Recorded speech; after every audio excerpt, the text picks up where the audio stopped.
Hello guys, in today's video I'm going to show you the most powerful iPhone camera settings for my iPhone 13.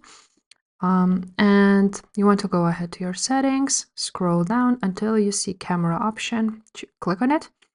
On record video you want to choose 4K at 60 FPS, and that's probably it. Also you want to go ahead and click auto FPS and choose auto 30 and 60 FPS. That's that. Now you want to go ahead to the formats option and choose most compatible.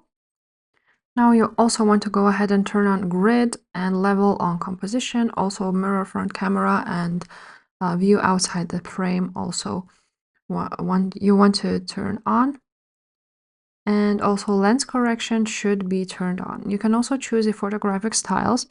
So for example, to choose it as a default, this is the standard, and as you can see, you can choose a photographic style which you like and use it for your camera. And these are the best camera settings for iPhone 13. If this video was helpful, please leave a like, subscribe to this channel, and I will see you next time. Bye.